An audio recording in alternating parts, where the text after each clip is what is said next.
Hello everyone, Chris here. Welcome back to the show. I know there's tons and tons of videos, but I'm hoping you actually got hold of a book, or there is a book you want to read, and then therefore you want to see the video, what the author had to say about the video, which is why I released all the books, or all the videos anyway, at one go. Now, the specific book I want to talk to you is called Codename Moonlight. Now, as I said before, the names of the books itself really doesn't say much. You can't really work out exactly what's the book about by just looking at the name. And it should be like that if you think about it. I mean, you shouldn't know what the code refers to unless you're in the know. It's totally correct and totally the way it should be.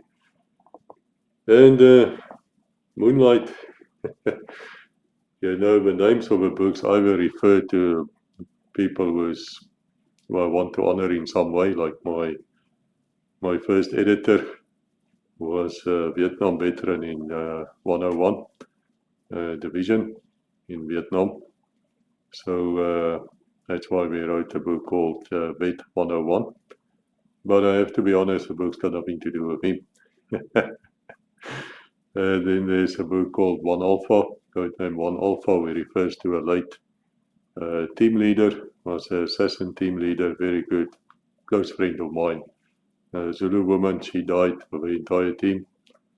And then there's also, of course, VFO 565, codename VFO 565, which was the code by which the sleeper agents were resurrected in about 98, just after the bombings of the US embassies in Kenya, I think, and Somalia or someplace. I'm not too sure the second one anymore. But anyway, that's just here and there. Codename Moonlight, yeah, Moonlight. Okay, so when my late wife Melissa, when she actually arrived in South Africa, and those of you who followed the videos will know that I say we were only 8 days together, which is true.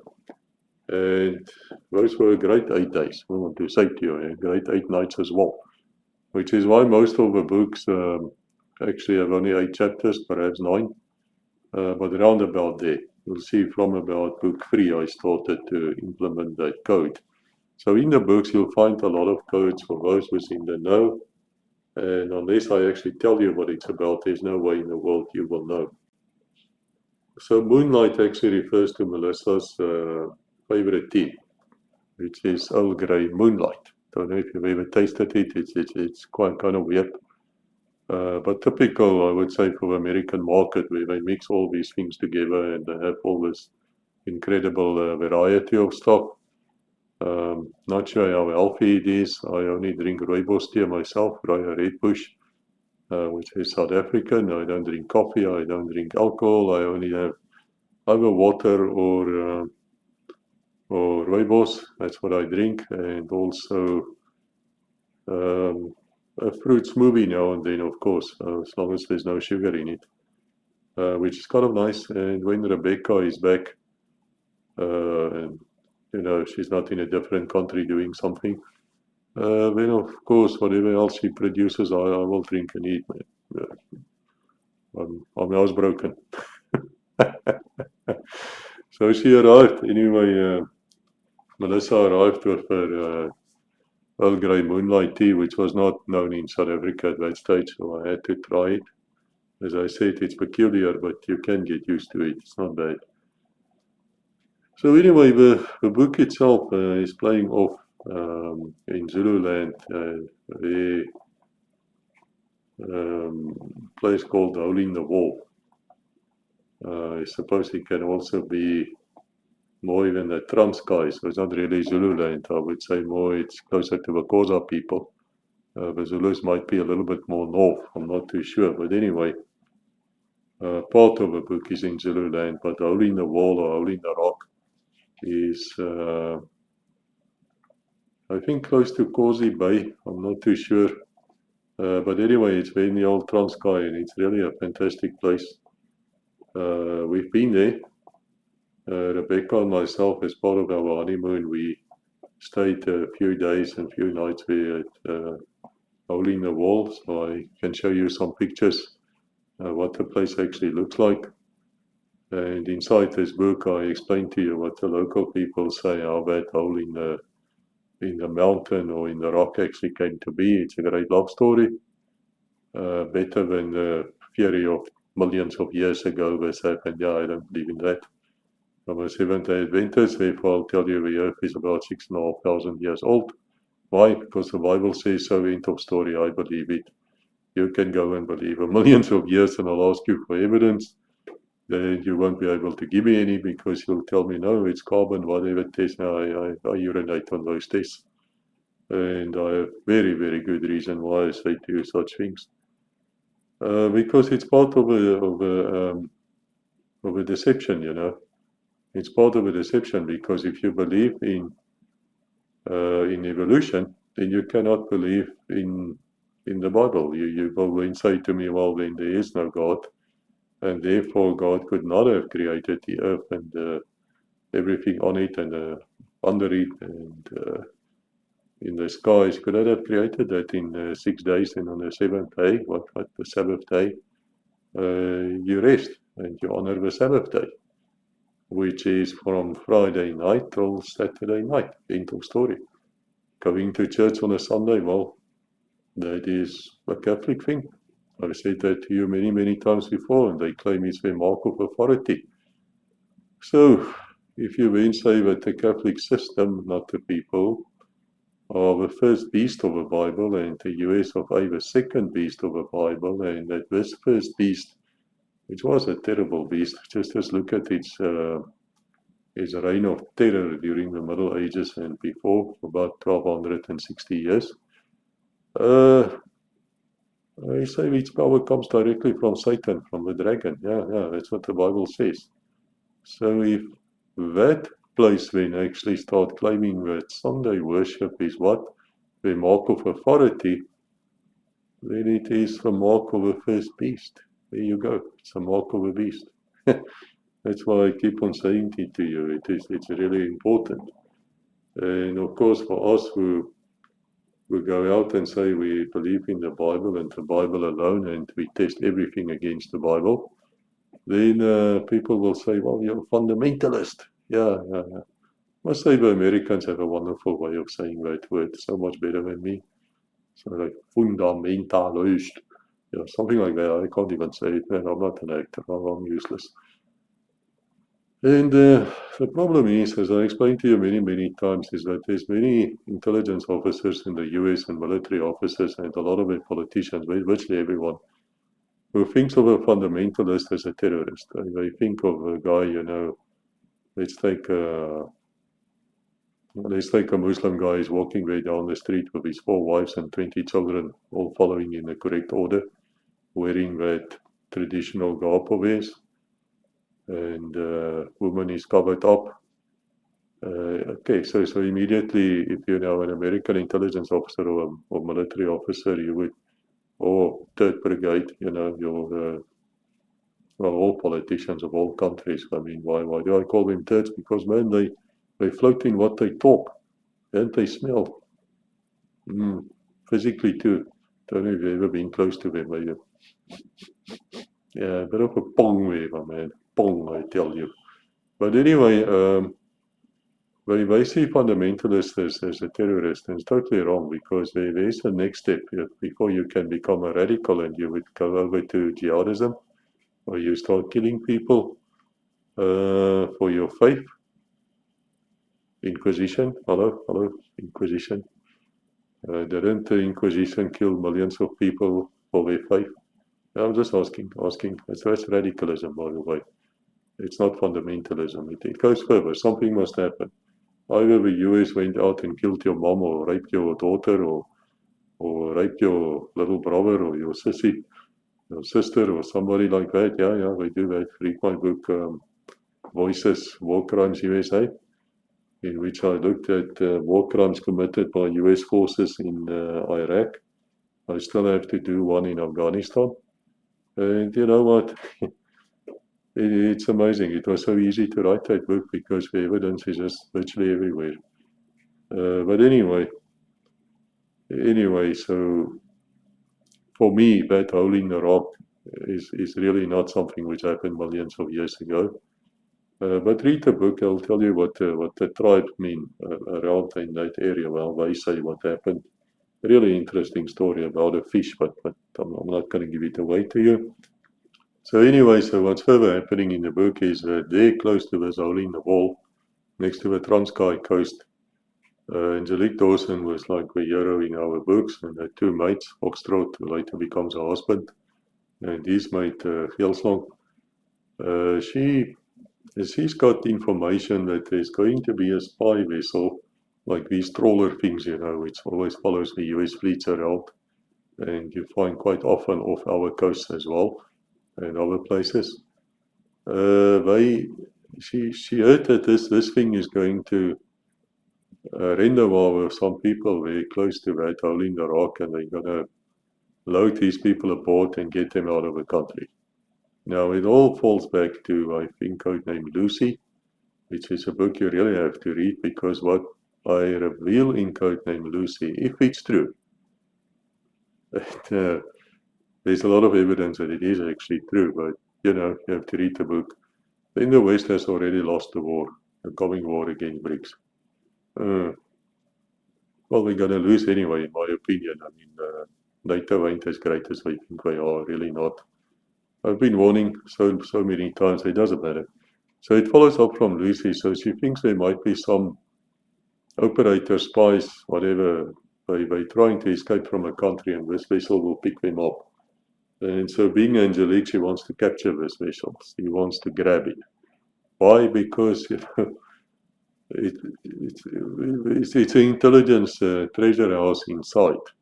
If you can get hold of such a vessel, I see. I mean, look what happened with the USS Pueblo. Can never say that name correctly. That is the second oldest US Navy ship in the world. The first one, I think, is the US Constitution or something, which is a sailing ship, a frigate. Beautiful thing. Very big for a frigate, by the way. It can still sail. It's fantastic to see them taking care of the old vessel. And then there's, of course, the USS Pueblo, still on the books, because it was captured, I think, in the 1970s by the North Koreans. It was sailing there around their coast because they're doing spying missions, intercepting, that type of thing. And so the North Korean Navy went out and they just grabbed it. They just assaulted the ship and they grabbed it, and they surrendered. Yeah. And then they sat in jail in North Korea and wasn't treated that well, to be honest, for almost a year before they could be released. And the ship now is still in North Korea. It's a museum ship now. And where in one of the books, speak about John Walker, a Walker spy ring, which was a US Navy sailor, senior warrant officer, worked on submarines as well. He was one of these signal people. So he had access to the codes and the ciphers and how the system works. And then he walked into the Soviet embassy inside the US in Washington, D.C. There were no FBI, Clinton Whitewash Bureau, as we call them, surveillance, or if they were, they did such a shy job that he walked in, he walked out, and he became an agent. He became a spy for the Soviet Union. Of course, they didn't believe him that much, actually. I mean, who would believe such a story? It's amazing. There were a lot of these agents or provocateurs, what do you call it? I wanted to say it in French, but anyway, you know what I mean. Somebody who comes here, pretends to be a spy, and he tries to actually infiltrate you. That guy who killed John F. Kennedy. What's his name again? Oswald. Lee Harvey Oswald. Yeah, he was one. Yeah, he was a CIA source or asset, not an agent. There's really a big difference, guys. You have to understand the lingo. And even when I use the word agent, it's also not correct, but that's how you people will understand it. Meaning he wasn't a paid-up member of a CIA, he wasn't a card-carrying member, but he was linked to them as a source and probably paid and trained and recruited and then sent to the US, to the USSR. And then, of course, a few years later he came back and then he killed Kennedy, but before that he tried to kill I believe, an army general. and he missed. Why? Why? Why did he miss that general, and why did he hit Kennedy? Uh, uh. You have to read Codename Butterfly, which is the sniper book where we go into great technical details. But basically what happened was he didn't know, because he was military trained and not police, that when you shoot through a window and you have a telescope, it distorts somewhat the target. So that's why we would shoot out the window first, and then the second shot, which is a microsecond behind, will actually then go through the shattered glass as it's still shattering in the air, and that will hit the terrorist right in the middle of the head. He dies instantly. Because in those circumstances, you cannot afford the man to live a bit longer. He has to die right there, or he will set off the explosives or whatever. It is something which I talk about a lot in Codename Wrangler, and also which is about storming aircraft. Codename Rebecca 65, which is storming trains. I still have to make a video on that book. I might actually even have that book here, Codename Rebecca 65, but I'm not going to show it to you now. And then also Codename Caribbean, which is about maritime counterterrorism. Now, if there's ever a mother of a difficult operation, it is anything maritime counterterrorism is fantastically difficult. It's just hard, man. So you have to look at that book, because it's very, very important. Because we know that the terrorists actually do want to hijack a ship, especially one of these LNG things, liquid natural gas or whatever, that type of thing. And then they say, if you can get this thing to explode, and I will definitely be able to make it explode, and so will they, it will go off. Yeah, it will go boom. But that boom is the same as 55 Hiroshima type of atomic weapons. Bye-bye New York, bye-bye Rotterdam, bye-bye UK, London. Bye-bye. Been good knowing you.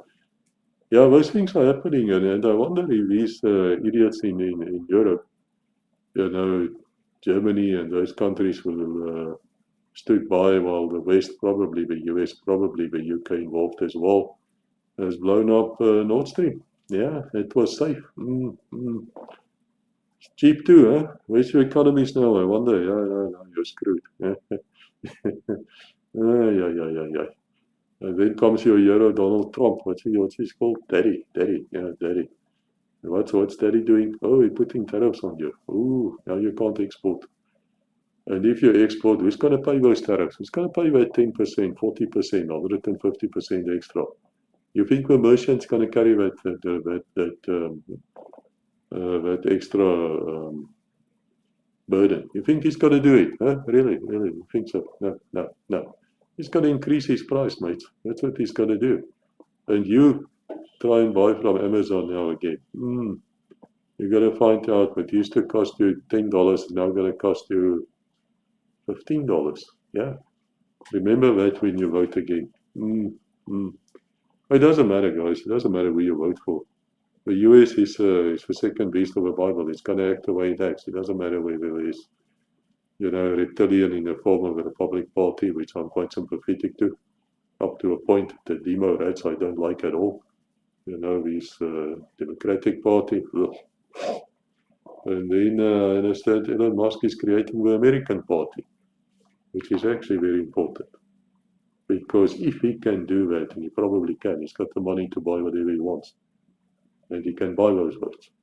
It means he's going to be the swing party, which means that everybody is going to come and lick his ass. You know what, Daddy Trump? Well, you're going to lick his ass. It's fascinating for us on the outside to look at the US of A. Man, the sad thing is there was a time when we looked up to you, really. Yeah, we looked to you as the leader of the free world. We thought you were a beacon of hope. Come to America, man. Today I tell you, I don't want to set foot in that country in my life. But I can't anyway, by the way. I'm banned there. But it doesn't matter. Here in the book, in Name Moonlight, Angelique wants to intercept his trawlers, he wants to grab his trawlers, he wants to, you know, interrogate who's ever on that trawler, so she wants to capture it. And so she's setting up an ambush for it. What she wants to do is she wants him to come in close into the shores of, you know, the waters of South Africa. She's got the South African Navy on standby to assist her as well. There will be sadly a lot of South Africans who's now shaking their heads and say, oh, of course, your ships don't sail here. It is so that the South African military doesn't have the money anymore. It is sadly so. I'm not going to start defending them. I defend them a lot in my books. I don't agree with your views at all, because I've worked with some of the units there and I rate them very, very highly and very efficient, strangely enough. Strangely enough. But let's say in the books at least the ships are still sailing and they are around. But they back up. They back up. Angelique wants to take the ship by other means. Now, to do that, she's using the tactic which now, just this week, I believe, the Houthis who defeated the US Navy, by the way. No, Teddy Trump, no, you didn't defeat the Houthis. No, you got defeated. Yes, you lost two, what's it, F-18 Super Hornets. You told the world that they fell over deck. Yeah. Let's say you told the truth, Trump. Let's say you people actually told the truth, which would be very strange, but let's say you did. Tell me, what maneuvers were that super carrier of yours, that nice target, it's fat and juicy, you know. Tell me, what maneuvers did it make for those aircraft to fall overboard? Well, it was evading missiles. Yeah, incoming missiles. That's the thing. Yeah. And then they probably told you, that's what my sources tell me, that Mr. President, we're going to lose a carrier to the Houthis. You'll be laughing. Yeah. What will you do against China or against Russia? Okay, well, let's hope we never find out. Let me also say two things for you about your carriers. And it's actually something I warn you about in other books as well. In the first place, what was the first thing in history? Let's talk history, guys, because we can learn in history, right? Tell me, what was the first thing which was said or done when the Second World War broke out for the US? Eventually. Yes, many years after it actually started in China. So tell me, what was the first thing they did to those carriers? Huh? No, you don't know, of course not. No. Well, you removed the paint.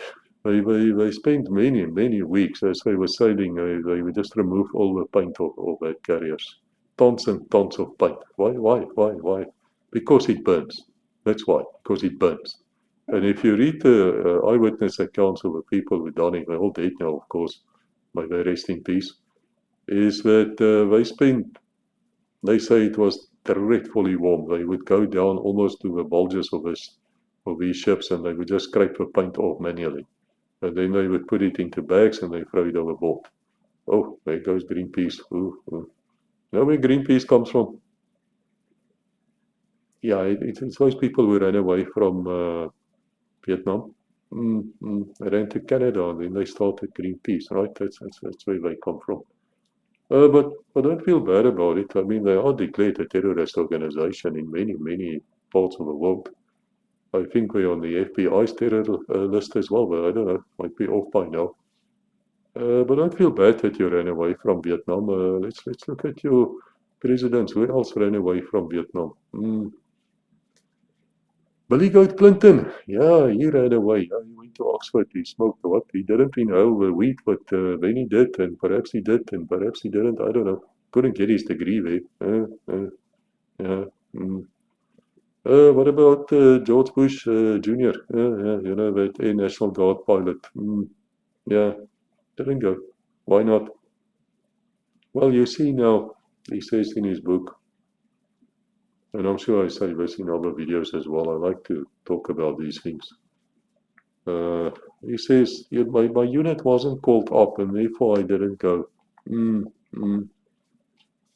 I remember reading somewhere that during the Second World War, Hitler moustache man.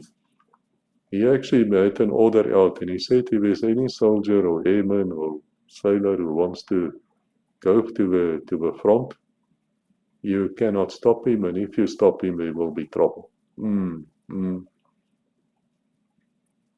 my own time, I volunteered 5 or 6 times to actually go. Yeah, when you're young, you're stupid, I know, but there's something which you call, what did Kennedy say? What can you do for your country? Ask what you can do for your country, not what can your country do for you. Yeah. Strangely enough, Kennedy did serve, huh? Got I think a high decoration for valor. He actually deserved it. Yeah. I think he was in the small boats or something with PT boats. Yeah. Fascinating. Okay, so George Bush Jr., he didn't go either. Barack Obama. Well, Barack Obama never served in his life. Never. No. The closest he came to that kind of discipline was madrasa schools, which he attended as a youngster. Yeah. Did it have an influence on him? I don't know. Whatever. Then come, who came in? Oh, yeah. Daddy Trump, Donald J. Trump. No, surely Donald Trump went to Vietnam, huh? I mean, he's this great golfer, he's this sportsman in his own eyes. Yeah, but sadly you see he had bone spurs, therefore he couldn't walk and therefore he couldn't attend the army, even though he was sent to some kind of a military school as punishment or something, I don't know, as a youngster. Uh, uh, well, I don't see him limping along on the golf course. Have you ever seen him limping on the golf course? No. Okay, well, anyway. Then came who? Oh, yeah, that other athlete. What's he's called? Joe Biden. Yeah, the one who took his oath. He was standing there with his hand on a Bible when he took his oath. After, social media elected him because nobody else did. Yeah. And that Bible he was taking the oath on, what's that Bible called? Go and look at the pictures or read Oath of Evil, it will tell you. It's a Douay Bible. Douay. What's that? That's the Jesuit Bible. That's the Society of Jesus Bible. That is the new international version of the Bible. See what you can do with it? Use them as toilet paper. And if that shocks you, well, they changed those Bibles. They're not Bibles anymore. They're not worthy the name of Bibles. I can give you 56 pages of changes they made from the King James. So if you want to read the Bible in English, guys, please read the King James. It's not that hard.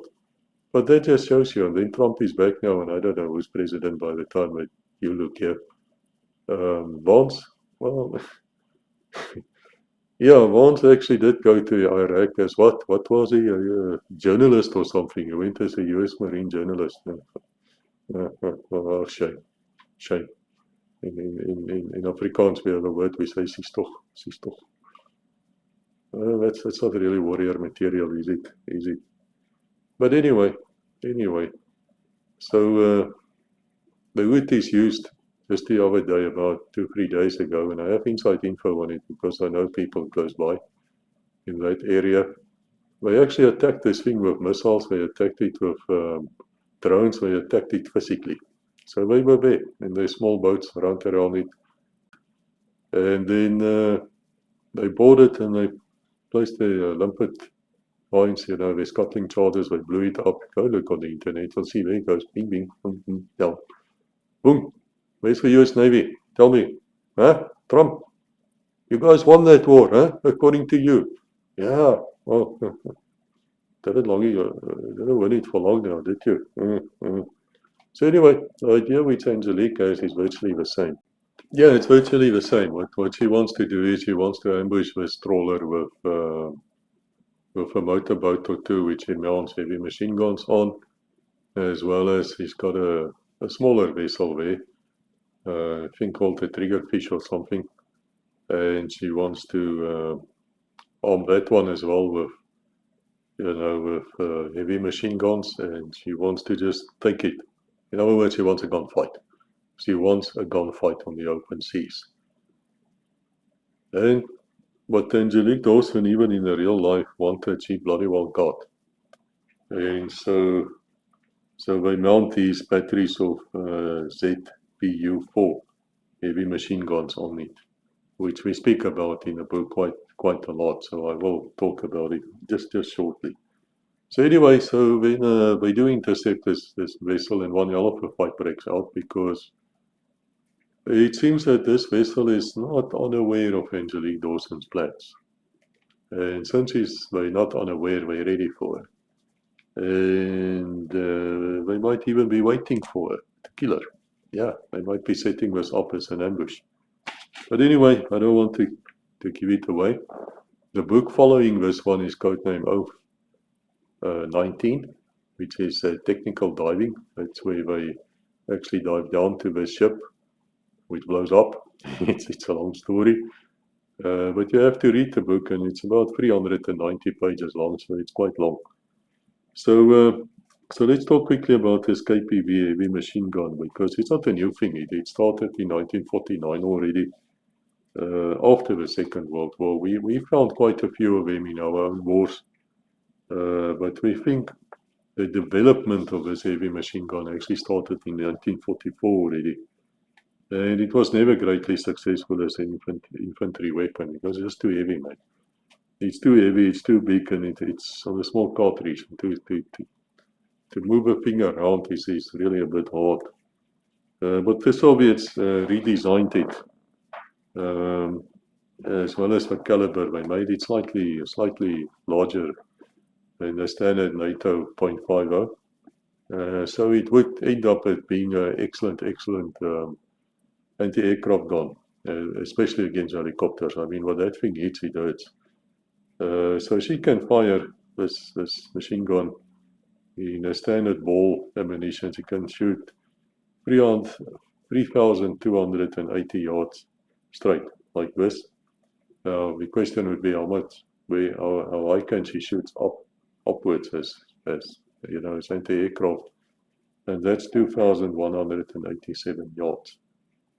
And shoots at 600 rounds a minute in theory, but really not in practice, closer to 150 rounds a minute.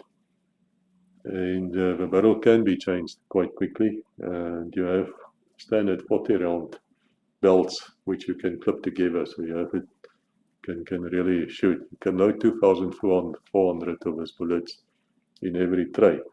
Now remember that you have 4 of them. They're like stacked, like 4 of them. Let me take my thumb away. Like 4 of them. I think I'll have to put a picture in for you, where you can shoot. And when these things start shooting, man, it is something else. Now, in fact, the US Army had a similar system which I used in Vietnam.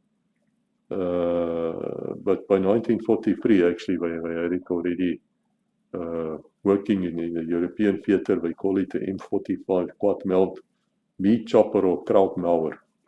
You know, the Yanks. They have these fantastic names for everything, you know.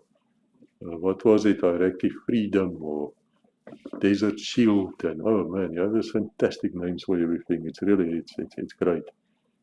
But what they would do is they would put 4 or 5 Brownings right next to each other, and then they would mount it on a vehicle in a turret, and then you can imagine if this vehicle moves, it is ambushed, and that 4 Brownings open up. Yeah, man, that is really, you really have problems. But it's limited in range, so you have to get quite close. Right? That's the thing. Especially with naval battles, you have to get quite close. Anyway, this system is ZPU-4. It was used quite a lot in Vietnam, as very dangerous opposition to the US helicopters.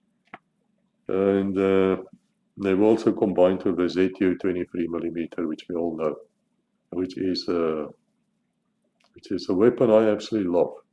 I think it's brilliant, absolutely brilliant.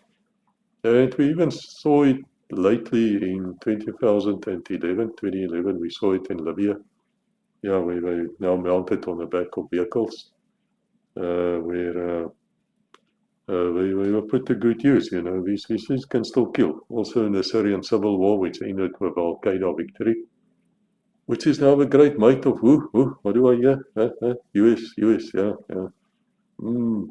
So you have a head choppers now eating dinner at the White House. Yeah, it's coming. Mm. I've always, I always fail to understand why it is so that the US is always saying that Iran is the major terrorist exporter in the world, while it's absolutely not true.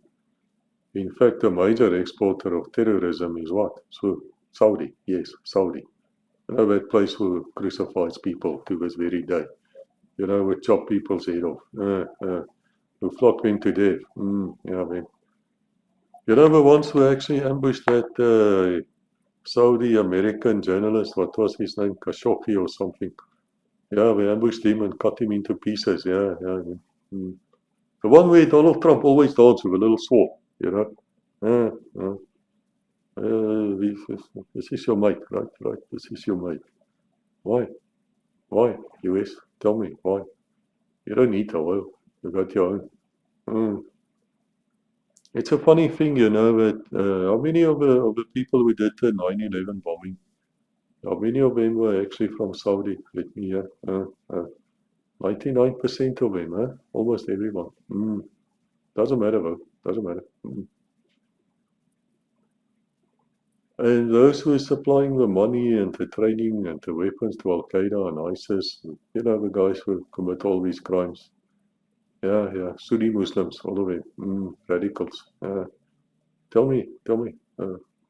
Saudi. Yeah, Saudi again. I don't get it. I don't get it. There's only one way you can understand this, and that is if you accept that the US is the second beast of the Bible. And if it's a second beast and you follow the first beast, and the first beast is under the influence of Satan, who hates God's people, then you have to understand, how you understand. Whenever they start a war somewhere, wherever they, I won't say the entire word, whenever they F up again, like they do in Sub-Saharan Africa all the bloody time, wherever they murder the wrong people, guess what? Guess who's the people who are being wiped out? We don't exist in the Middle East almost anymore. What do I hear? Christians. Oh, yeah. All of them died.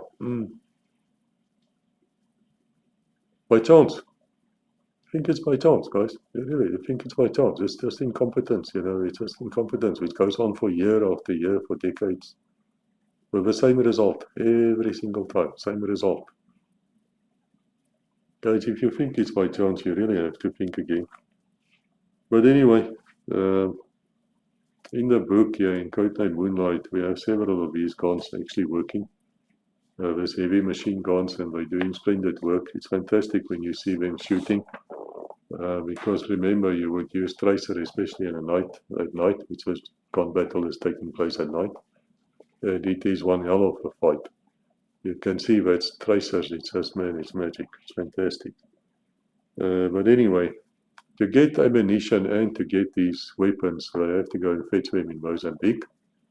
So they do a parachute drop from a C-130. First, they drop a Unimog vehicle. They drop it by parachute, and once it landed and it looks okay, then Foxtrot and Angelique jumps.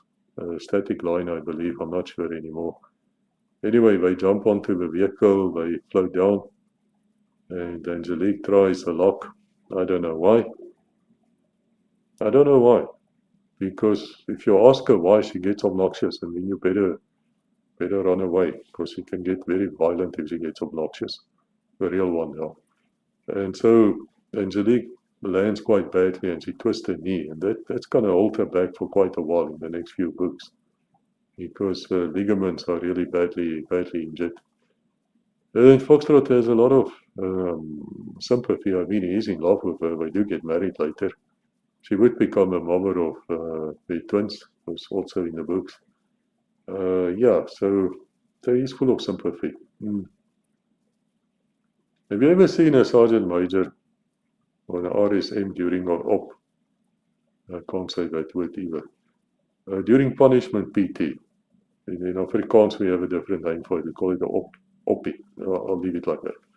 And he can look all fatherly and quite concerned, especially when you start throwing up and The medics are standing closer to see whether they can put a drip in you. And once the drip is in you and you're feeling a little bit better, then off you go again. Yeah. And your sandbag is the best mate you've ever seen.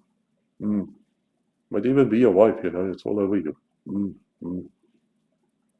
Yeah, he's got that kind of sympathy with her, because Foxtrot is like a special forces officer, and that's all he was. This is all he wanted to be. And his attitude is one of, okay, during your training, did your instructors not tell you, roll? Don't try and stand up when you're with a rig like that. Don't try to flare it out. Don't try to be cute. Just do what you were taught to do, and it will be okay. So did you do what you were taught to do? No. So no. Tell me. Now you're injured. Right. So half of our team is now out of action. Yeah. So I have to carry you around. Yeah. So you see where this is going. Well, of course, he can't say that to her because she'll kick his ass. But why I wrote that in is because I wanted to show to you what these caches look like. These caches are right across sub-Saharan Africa, to be honest. They are virtually everywhere. And they followed the doctrine of what happened with Israelis in the Sinai desert. After 1967, they knew at some stage they would have to leave the desert again, and that the Egyptians then would occupy it. And they also thought that they might have to fight through it, and therefore if their pilots are shot down or there's somebody on the run, it would be good to have caches of water and ammunition and medical equipment and perhaps communication devices, things like that, hidden there, and so these people can then help themselves. So they followed the same theory or the same practice where they started creating these caches, and they would stock them with a lot of things. You look at 10-gallon water cans, normally AK-47 rifles with a wooden butt. We don't want one with a folding butt which folds up like an AKM. Why? Because the damn thing shoots. Shakes when you shoot, and you can't shoot accurately with it. So we don't like that. We want the butt. We want a wooden butt, or whatever they have, Arcalite, or whatever they call it. Then you have your cases of ammunition. You'll have explosives there. Normally Semtex, the orange one in my time.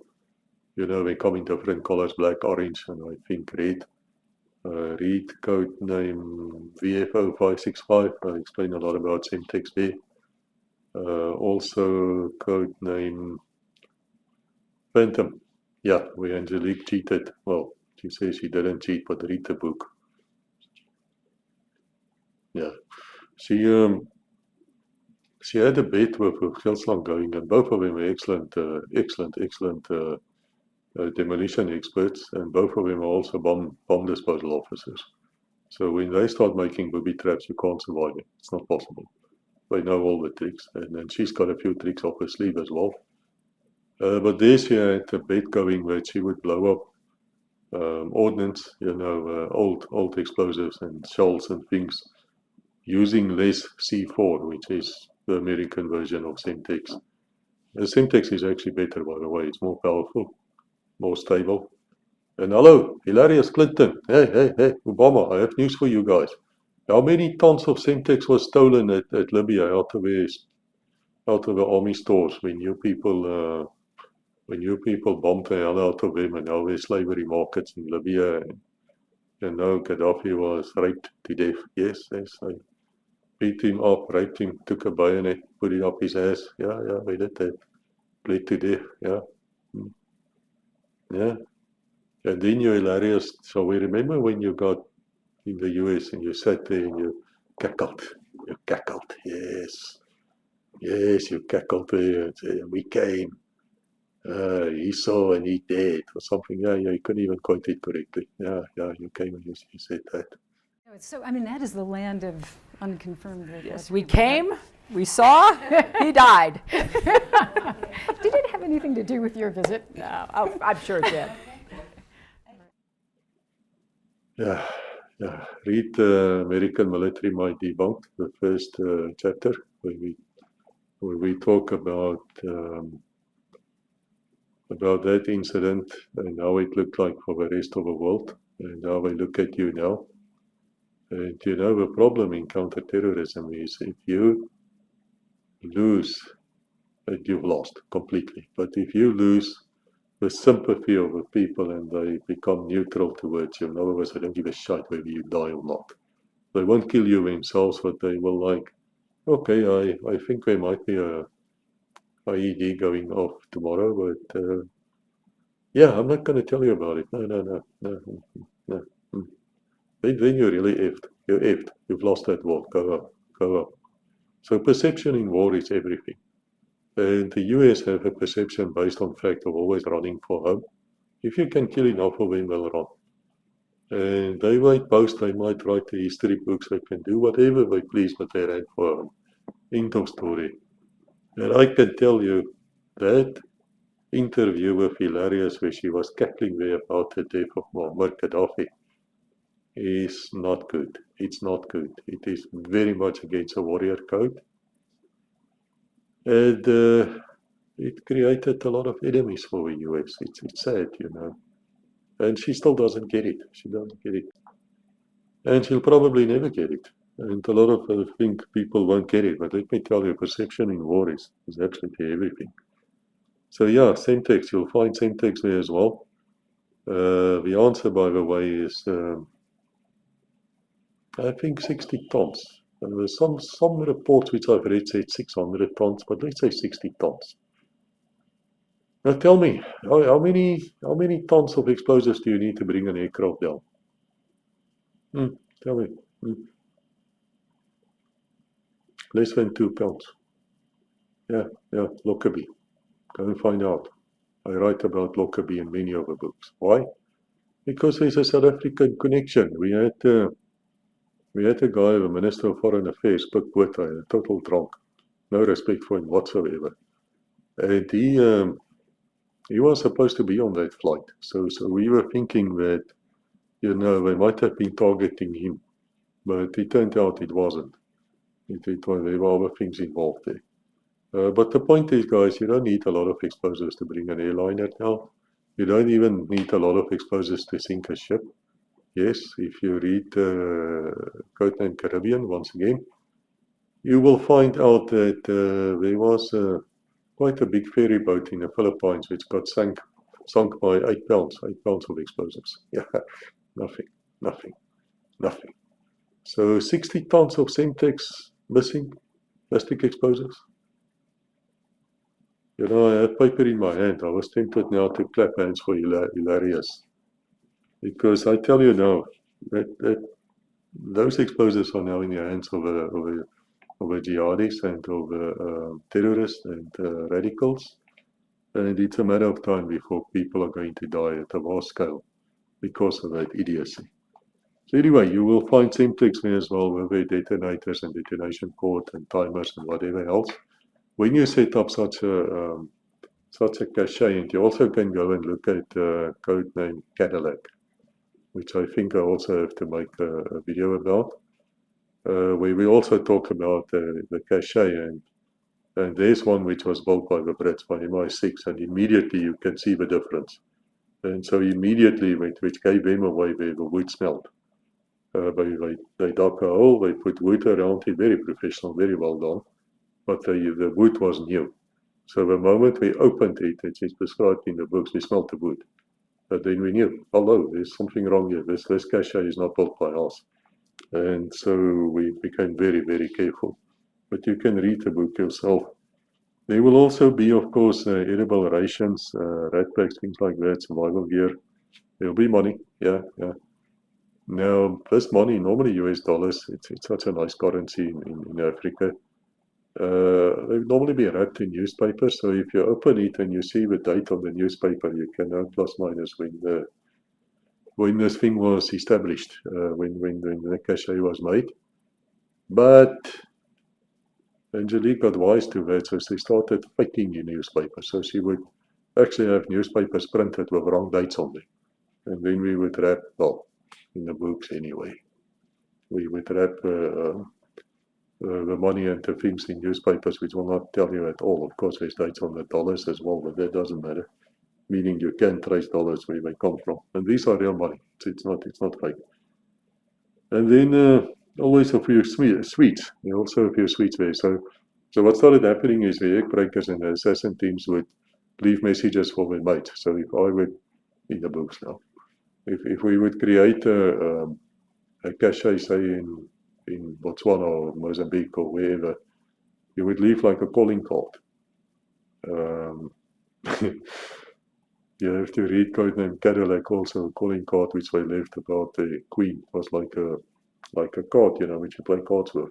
But the picture on it was the British Queen, Royal Highness Queen Elizabeth II, who's late now, rest in peace, madame. Yeah, there was a springbok actually doing that from behind. Brits were not happy. No, we were not happy, but then I talked to you as a man who got chucked out of the UK twice. Once was a fist fight in Buckingham Palace, but we don't speak about that. Anyway, it's a long story. We did win the fight, by the way.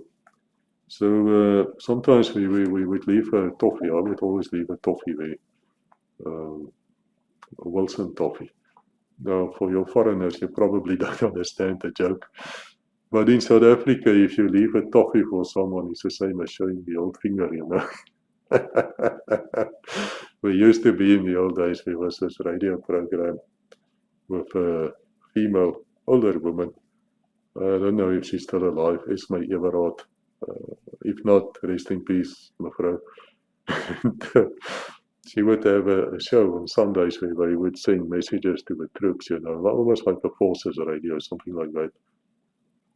And then the one guys actually wrote to me and they said they just want to send their kindest regards to their corporal, which is like a sergeant in other armies, horrible person, horrible. And because it's his birthday, they sent him a entire bag of toffees. So the men could actually understood the message, but the Tannie didn't, the auntie didn't. She just like, oh, that's so kind of the boys to give that for their corporal. I don't know who did it, guys, but that was wonderfully well done.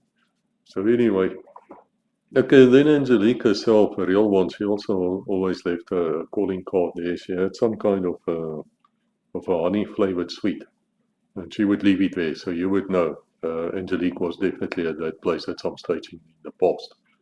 And then you would just eat the sweets or whatever and leave your own there, you know, that's how you did it.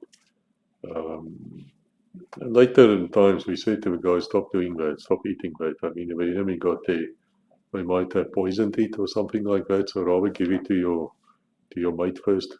You know, that old joke of the divers, what do you do if you're at 40 feet and the white shark starts circling you? What do you do? What do you do? Well, the best answer I ever had came from my instructor, and he said to me, well, Koos, in that case, you just take your knife, man, and you stab your mate and swim away. I assure you, ever since he said that, we were keeping a damn sharp eye out to each other, but anyway. And then there was another incident regarding these caches, is that there's one which were actually apparently in the books now. We were opening up, and as we were busy with it, there was a bunch of bees, like hornets, man. They were from Satan himself. They were this big, I'm not lying to you. And so they started chasing us, and we started running. Yeah, we ran. And Angelique could run very, very quickly, and we ran for the vehicle, you know, to get into the vehicle and get away, or just close the doors, you know. But Angelique sadly ran right past the vehicle, and she kept on running, and she had the keys, and so we all had to run, and then we ended up there. It was like a cliff, and we jumped into the ocean, swim out again. Yeah, well, anyway, and then there's of course, where will you put these caches? Now that's an art in itself here, because you would plot it by GPS, which is not the normal American type of GPS. There's different GPS. And then you would also make sure that there are identifiable marks or places around. So you would look like a copy or what's a copy in Afrikaans now? A small hill. You would look at that and just work it out. It's no use to take a tree or something because a tree can burn down or be chopped up for firewood or whatever. Very important that you're able to find these things. This specific one in Mozambique, I will never forget it. Actually, there were two large rocks who were, from a certain angle, looked like a woman's chest area. So it became known as Angelique's Cache. Well, she finds out about it in this book in Name Moonlight, and she was sort of not amused, anyway. But that's about it's about the lessons we learned about it. After the bee incident, we also learned never to lock the vehicle. If you start taking the cache out and holding the cache, keep it open. Same thing when you drop a vehicle from with a parachute, you leave the keys either in the ignition or you tie it down right next to it. If a vehicle doesn't have a rev counter, you will stand at the back, start it first, then put your hand on the exhaust pipe to see if there's exhaust gas coming out, so that you can know this vehicle is actually working, because it's no use to drop a vehicle onto the latch and the flipping thing ain't working. That happened. And luckily there was a black guy with us who I think was a car thief or something once in his life before Angelique got hold of him, so he sorted it out. He was quite good mechanically, so he got this Land Cruiser going. But I can tell you, when we got home, we apparently we had some serious discussions with the Tiffy. Yeah. This should never happen, because the vehicle actually should be driven up to the aircraft and then loaded on his pallet. So you can actually know this thing is actually working, and then you can roll it up into the cargo hold and put the parachutes is normally put onto it on the outside as well. But then there's different ways of actually deploying those parachutes, usually by drag chute to drag it out, go out. I describe that in many books, probably in Name Moonlight as well. And then the vehicle goes down first, and it's no use for you to jump. If a vehicle somersaults down and it falls on his head, on his roof, because what's going to happen then? You need that damn vehicle. You don't have that vehicle there for nonsense. And the reason why they use the vehicle here with Unimog is quite simple, because can you imagine what these bullets actually weigh? You're talking about more than 2 tons of bullets and machine guns and equipment and things like that. You can't carry it. And so you might ask me, so how do you get this vehicle then back across the border without the police knowing? Well, there can be some winking going on as well. It's very possible that some of Angelique's people might be there and just keep an eye. It's very possible, but we found out it's much better just to smuggle it across.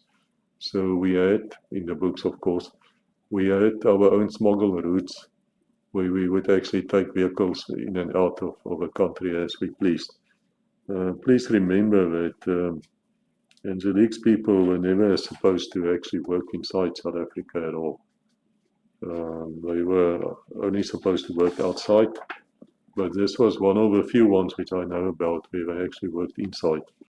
Actually, this falls under counter-espionage, not so much counter-terrorism. It can be, and especially not under espionage.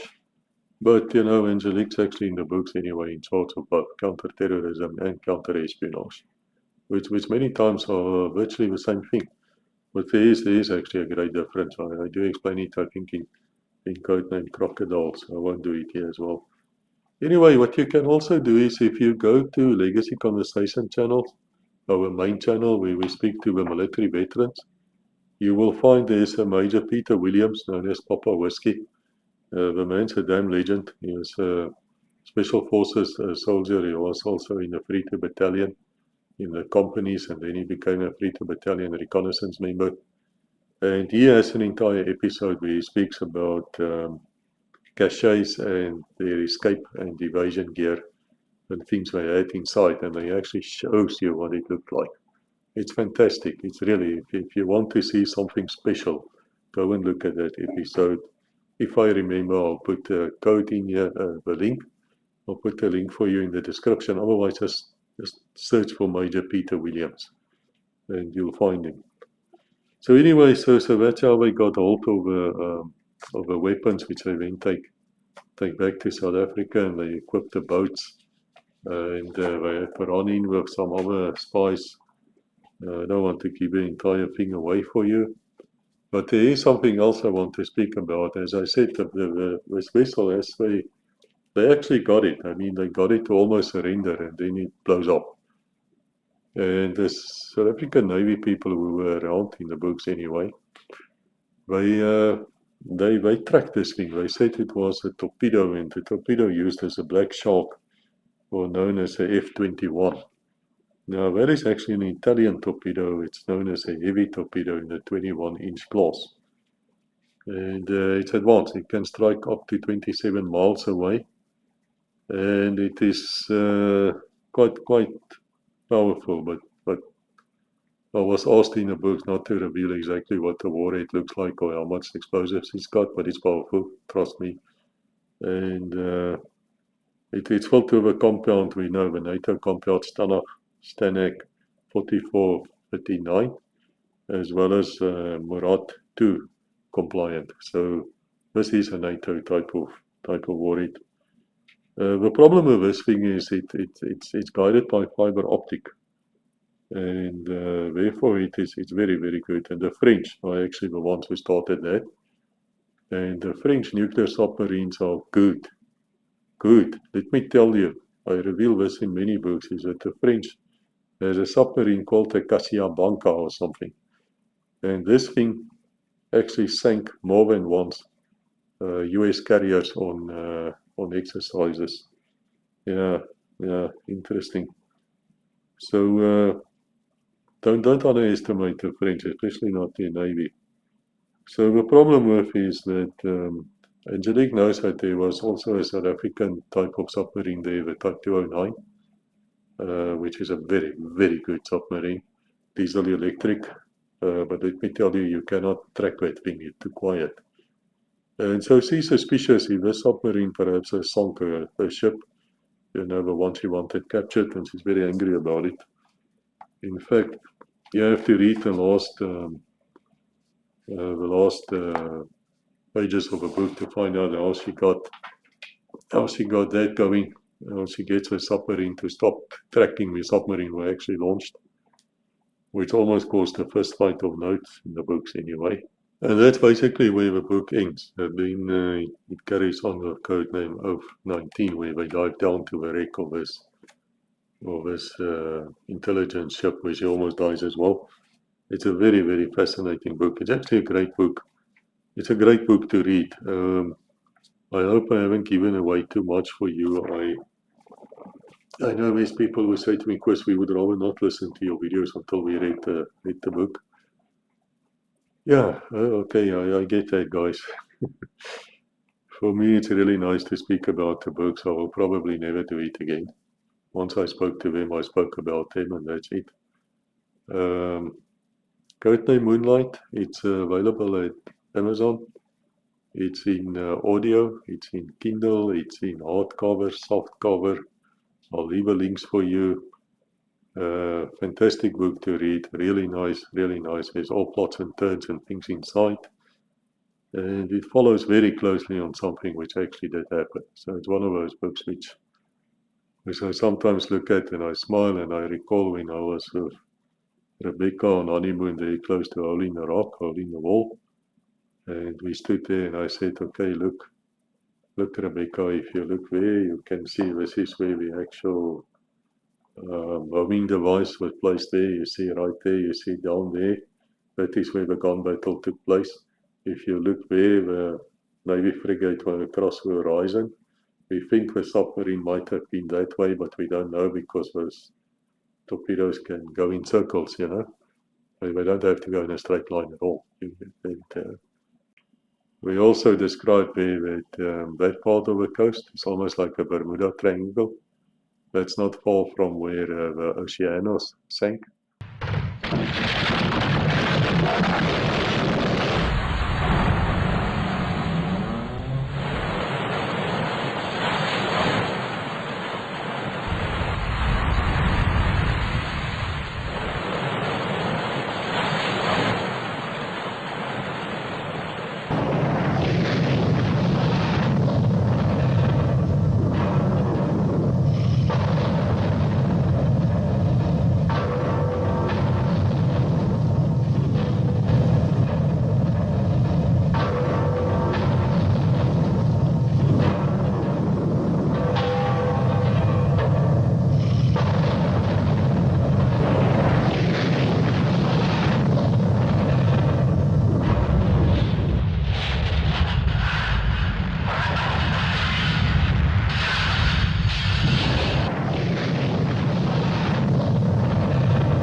which was a damn tragedy because the captain of his passenger liner actually ran away first.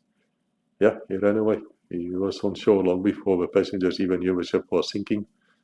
The South Africans then arrived, and fantastically well, they had all the helicopters there, and they rescued everybody of that stricken vessel. I'll try to put a picture in for you, because that's where I saw one of the most brave things I've ever saw in my life. Some of the South African Navy divers actually went into that sinking ship while it was lying on its side, sinking. They actually went down into the ship to look for other passengers, see if somebody is trapped there. In fact, no one was trapped, everybody got out alive, and it was just fantastically well done. There is also the area, by the way, where the Birkenhead drill started. I'm sure you all know the Birkenhead drill. That is women and children first. Yes, yes, that's where there was 2 regiments of British Army on the way to India, or from India, or on their way. Ship ran aground, started breaking up. They called the men to attention on the decks, and they stood there in formation in their platoons, waiting for the women and children to be saved before they tried to save themselves. Wow. Wow.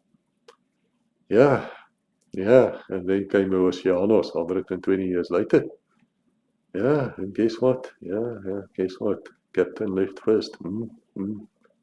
By the way, it's also that area where I think there was a Buccaneer aircraft coming in on an exercise low across the wave, and it disappeared.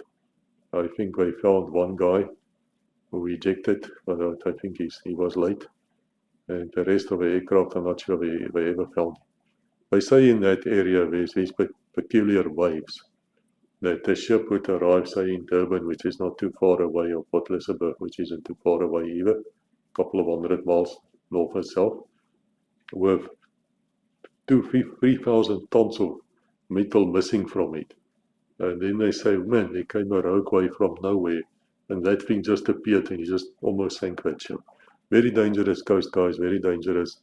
In the books, we describe a lot of small boat operations, how you would launch these type of motor boats, ski boats, how you would launch them, how you would bring them back, how special forces use them, how they don't use them. Listen to the Legacy Conversation channel video we made on the Special Forces Museum, where nobody is allowed unless you're invited. It's not open for the public. So we were extremely grateful to be taken there by a retired general of Special Forces, who actually showed us around.